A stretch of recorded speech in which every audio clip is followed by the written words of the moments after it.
Hello friends and welcome back to my channel Bengali family in UAE, जहाँ मैं बात करती हूँ यूएई और ट्रैवल से रिलेटेड छोटी बड़ी खबरों की।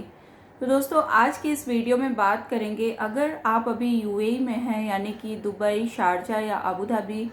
या रसल खैमा में है, वहाँ से आपको इंडिया ट्रैवल करना है तो फिर क्या क्या गाइडलाइंस है, कैसे ट्रैवल करना है और क्या क्या डॉक्यूमेंट्स आपको चाहिए, उसी बारे में इस वीडियो में बात करेंगे। तो चलिए स्टार्ट करते हैं आज का वीडियो। तो दोस्तों देखिए, टिकट करवाने के बाद जो सबसे पहला काम आपको करना है वो है विदिन 72 आवर्स का एक पीसीआर टेस्ट करवाना होगा आपको। तो इंडिया अगर आप ट्रैवल कर रहे हैं यूएई से, तो सबसे पहले पीसीआर टेस्ट आपको करा लेना है, जो कि 72 आवर्स है। बट अभी जो सिचुएशन चल रहा है तो उस हिसाब से अगर आप 48 आवर्स का करवाएंगे, यहाँ पे बहुत सारे लैब्स हैं जो कि विदिन 24 आवर्स ही आपको रिपोर्ट दे देती है। तो विदिन 48 आवर्स का रिपोर्ट आप लेके जाइए कोविड का। और आपको ट्रैवल करने से एक दिन पहले क्या करना है, 1 या 2 दिन जब आपको रिपोर्ट मिल जाए उसके बाद ही आपको ये करना है, वो है एयर सुविधा का फॉर्म भरना होगा। तो एयर सुविधा का जो फॉर्म है वो कंपलसरी है, उसका एप्लीकेशन भर के आपको कंप्लीट करके लेके जाना है। तो एयर सुविधा का फॉर्म पहले भी था, बट कुछ अपडेट्स उसमें आए हैं, जैसे कि 14 दिन का ट्रैवल हिस्ट्री आपको उसमें बताना होगा, अपनी टिकट्स बतानी होंगी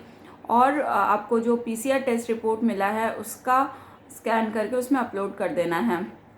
बट 14 दिन का जो ट्रैवल हिस्ट्री है वो अभी नया मतलब उसमें अपलोड हुआ है, अपडेट हुआ है, तो उसका भी डिटेल आपको देना होगा। अगर कुछ कंट्रीज़ जैसे बैंड है या एट रिस्क कंट्रीज़ में आ रही हैं इंडिया के, तो अगर आपकी 14 दिन पिछले 14 दिन में वहाँ की ट्रैवल हिस्ट्री है तो आपके लिए कुछ रूल्स वहाँ पे जाके, यानी कि अराइवल जब आपका होगा तो फिर चेंज होगा। तो एयर सुविधा फॉर्म आपको बहुत अच्छे से भरना है, क्योंकि ये कंपलसरी है। और 2 से 3 बार जब आप वहाँ पे लैंड करते हैं, 2 से 3 बार वो ही चेक होता है एयर सुविधा का फॉर्म। तो क्योंकि उसमें आपकी सारी डिटेल्स होती है, तो सिस्टम में डिटेल्स आपकी चली जाती है, जैसे कि हो गया टिकट, हो गया आरटीपीसीआर टेस्ट, हो गया उसके बाद आपकी जो ट्रैवल हिस्ट्री है, हर चीज़ उसमें अपडेटेड रहती है, इसलिए वो कंपलसरी है। उसके बाद आपको ट्रैवल करना है तो फ़्लाइट टिकट, देखिए फ़्लाइट की टिकट जो है अभी थोड़ी सी रेट कम हुई है, आने वाले दिनों में शायद और भी कम हो जाए, तो फ़्लाइट की टिकट आप अभी बुक कर सकते हैं। तो फ़्लाइट की टिकट लेके आपको ट्रैवल करना है। अब इंडिया जाने के बाद देखिए, इंडिया में जैसे बहुत सारी सिटीज़ हैं, अलग अलग एयरपोर्ट्स हैं, तो कुछ रूल्स अलग अलग भी हैं हर एयरपोर्ट का, यानी कि पूरे इंडिया का जो रूल है इंटरनेशनल पैसेंजर्स के लिए या इंटरनेशनल ट्रैवलर्स के लिए ऐसा सेम है, ऐसा कुछ भी नहीं है। कहीं कहीं पे मतलब बोल रहे हैं कि क्वारंटीन हर जगह है, बट किसी शहर में क्वारंटीन कर रहे हैं, किसी में नहीं कर रहे हैं, और वैसे भी होम क्वारंटीन है। तो होम क्वारंटीन आपको वैसे भी ये सबका मतलब एक दायित्व है कि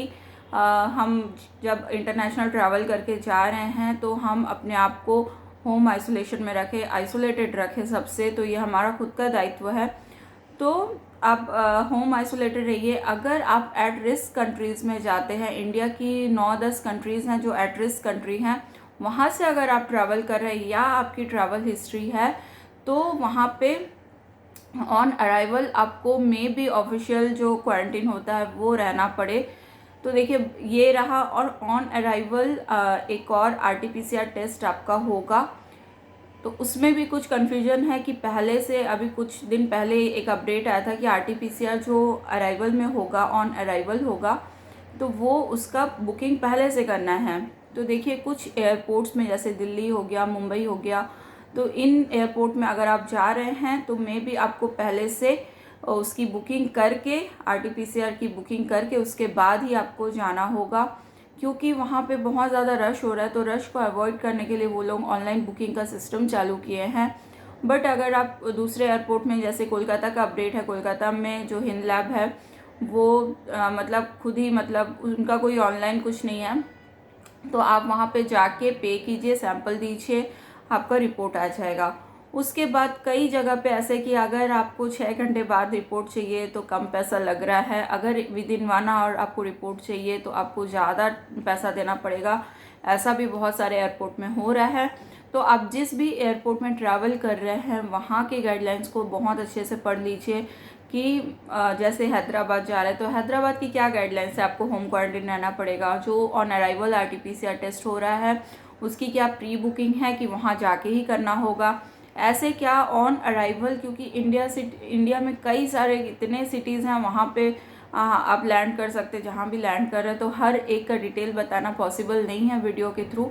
इसलिए डिटेल्स चेक कीजिए। आप एयरलाइन की वेबसाइट में चेक कर सकते हैं, पर्टिकुलर उस सिटी का मतलब गूगल में सर्च करके देख सकते हैं, ऐसे बहुत सारे आपको मिल जाएंगे यहाँ पे पूरे गाइडलाइंस दी होती है कि अगर आप लखनऊ जा रहे हैं या अमृतसर जा रहे हैं तो वहाँ की क्या गाइडलाइंस है उसको ज़रूर पढ़ के जाइए,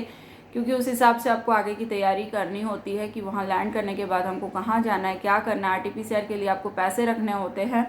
तो ये सारी चीज़ें हैं। तो इंडिया ट्रैवल से रिलेटेड अभी तक यही है कि अगर आप शारजा से इंडिया जा रहे हैं या दुबई से इंडिया जा रहे हैं तो यही आपको डॉक्यूमेंट्स लगेंगे। और हाँ, जो लोग रेसिडेंट्स हैं, यहाँ के UAE के रेसिडेंट्स हैं, वापस आना है उनको 1 महीने के अंदर, तो मैं बोलूँगी GDRFA का जो अप्रूवल है या ICA का अप्रूवल जो होता है रेसिडेंट्स के लिए, वो आप यहीं से करके चाहिए, क्योंकि अगर आप वहाँ से अपने होम कंट्री से कर रहे हैं तो थोड़ा टाइम लग रहा है, बट अगर आप यहाँ से करके जा रहे हैं तो तुरंत एक ही दिन में GDRFA का अप्रूवल मिल जा रहा है। और अप्रूवल अगर नहीं भी आ रहा है तो आप इमिग्रेशन ऑफिस में जाके, जो यहाँ के टर्मिनल 3 में है, इमिग्रेशन ऑफिस में जाके आप पहले से GDRFA अप्रूवल लेके उसके बाद आप ट्रैवल कर सकते हैं। तो ये था छोटा सा अपडेट आप सबके लिए, आई होप हेल्प हुआ होगा। और भी कोई क्वेश्चन हो तो कमेंट बॉक्स में ज़रूर बताइए। मिलते हैं कल एक नई वीडियो के साथ, नई अपडेट के साथ, तब तक के लिए गुड बाय, टेक केयर।